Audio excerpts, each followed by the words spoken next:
of pancaking or collapsing of the floors. And the most recent official report we have on this, which is from the National Institutes of Standards and Technology, NIST, rejected the idea that floor collapse was part of it.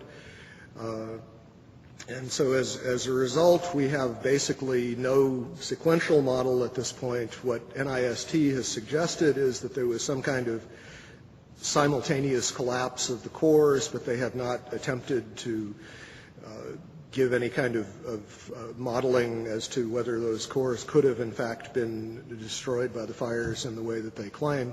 Unfortunately, the material that would have allowed a detailed fire analysis, the actual physical evidence, is all gone. One of the most significant things to my thinking that indicates that this could not have been the sort of collapse that we are told it was is the presence of the dust clouds. And as you've seen in the pictures, and I'm sure all of us have seen probably more than we would like, there were very, very large clouds of very thick dust that enveloped the area, that crossed the river, that made it almost all the way to New Jersey from the pictures that I've seen. This type of flow is something that we are familiar with in physics. It occurs in only two situations that we know of naturally. One is in volcanic eruptions, where a large amount of material is suddenly exploded into the air and basically forms small particles. The other situation is something called turbidity currents. These occur along the edges of the continental shelves, where mud or sediment will slump, become suspended in water. And the common thread is that you have large amounts of a dense material that is suspended very quickly in a fluid, thereby creating another denser fluid, which is in effect the dust cloud. And that fluid can achieve considerable velocities. The problem with creating this sort of slurry of fine particles is that there really is no mechanism that has been proposed. We have concrete floors with carpeting or flooring over them. We have furniture. We have floors basically that are coming together in a collapse, but the concrete is basically protected under these layers. Early in the collapse, in the very first moments, we see these thick clouds being ejected at very high speed. They're clearly dense because they flow downward and become part of this large overall pyroclastic flow. What we're basically being told is that the concrete sort of jumped up into midair, exploded itself, and then was ejected as the floors came together. Not a very plausible mechanism, but I have yet to hear of anything else proposed to explain it. From quite a few people on the scene, we've been told that the powder it represented most of the concrete, that the amount of intact macroscopic chunks of concrete on the scene were negligible, that basically everything was reduced to powder.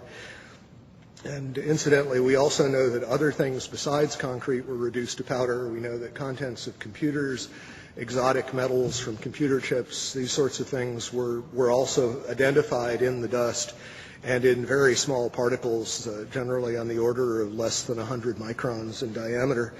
So we have a real issue of mechanism as far as what in the process of this collapse could cause so many things to be pulverized so finely. For the towers to collapse the way we saw them collapse basically implies that the columns simply collapsed into themselves. They telescope straight down. Steel keeps a lot of its structural integrity even when heated. Until you begin to approach the melting point, you don't really see a catastrophic loss of strength, and this is what we're talking about. We're talking about basically vertical box columns collapsing into themselves, which implies a complete loss of mechanical strength. And as far as the initial impacts, this recent NIST study made an interesting point about World Trade Centers 2. The film analysis showed that it oscillated for about 4 minutes after it was struck by the airplane, and the oscillation rate was identical to what would be expected for the intact tower. Trade Center towers in most modern buildings are heavily redundant in the sense that the load bearing can be shifted to other members if some of them fail, and we saw that happen in this case. Stresses do redistribute, but absent further weakening of the structural members, that distribution is limited. It happens the structure restabilizes, and unless there's significant further damage, it doesn't progress to a total collapse. World Trade 1 began collapsing from the very top after an hour and 40 minutes. It's very hard to imagine office contents progressively heating up hotter and hotter over that period of time. And for a building to collapse from the very top, which is the least heavily loaded, is also very odd, to say the least. Just a couple of other anomalies. As we know, there were reports of explosions. There were reports of underground explosions in both of the towers at the time of the impact from a building engineer by the name of Philip Morelli. There are interviews with him on the web.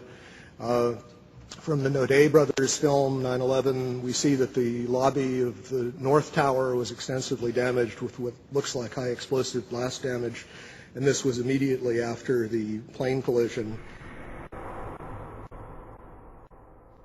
But we know that on the weekend before there were power downs, and there appear to have been evacuation drills going on throughout the previous week, which suggests that at least some people knew that something was happening. The power downs may represent a time window in which demolition charges would have been planted, although I think it's possible that they also were planted over a much longer period of time, given the relative accessibility of the buildings. Okay, that's all I have to say. Thank you.